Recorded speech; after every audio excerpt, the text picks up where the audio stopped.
It was at this point that was time to re-engage in our fight. I told this fucker to bring it on. His manic screams as a wraith. He charged at me at heavy speed, but I dodged it easily, and kicked him swiftly with my leg as he preached so loudly and painted that the birds flew away. Off in the distance he was standing in the rubble of some more buildings looking at me with frantic eyes, mad, angry, ravenous, looking for something to kill. I knew my time was running short with this new power, but this new power invigorated me, so I had to act quickly. So I moved quickly so fast that he couldn't see me, and before I knew it, I was already punching him, straight in the stomach as he winced in pain. I'd realize he had started to fight back, and after his wing was done he quickly got up and lunged at me with his claws. His claws were no match for me. I dodged every single slash, left, right, up, down like they were nothing, so I grabbed him by the wrist and flung him into the ground as he fell through the ground, breaking concrete,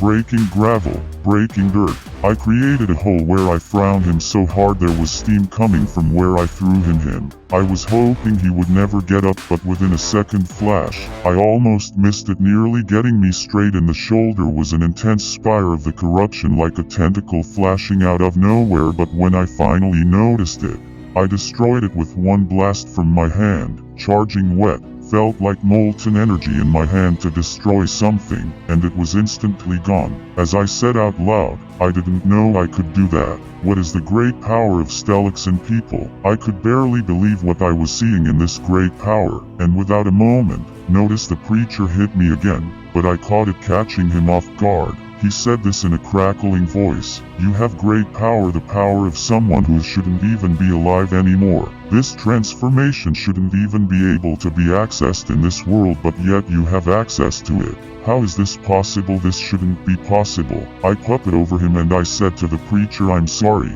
but I'm done playing around, and was one giant blast of energy from my hand as I gripped him. The roar of energy ripped him apart as he screamed. The energy disintegrated him. As for the corruption knew what I had just done somehow, but refused to retreat. But I saw it move. But before I could go turn around to grab my friends, they were already gone. My allies had fallen, but I found the dog tags that they had dropped were still there, so I grabbed them, and I brought them back to HQ. A moment, I was already at HQ before I knew it. Everyone turned to look at me. They were extremely shocked to see me, and was such that they only thought was more of a legend from the Second War. The Second War had changed a lot, had changed everything. How we moved forward eventually. As soon as I got back, the transformation left as soon as it arrived, but my physical appearance had changed slightly. I was still the same person. I had told all of them of our loss, and my allies are gone, and I have their dog texts, so we got ready to make the funeral arrangements for them. My superiors, the officer, told me we need to sit and have a talk. There are 3 other people in the conference room waiting for you. And with that I knew exactly what he was talking about. Each individual civilization has a color. For us, blue Stellax, and we had the blue leader, and we also had the firstborn. The firstborn were created long ago during the beginning of the multiverse. They have watched over us for decades, millennials even, I'm not even sure, but they were the first that our creator made. And now both of them want to talk to me. I knew this meant disaster, or maybe a promotion. I wasn't really sure due to the shock of the power and how fast I had done things. I wasn't used to it. To be continued.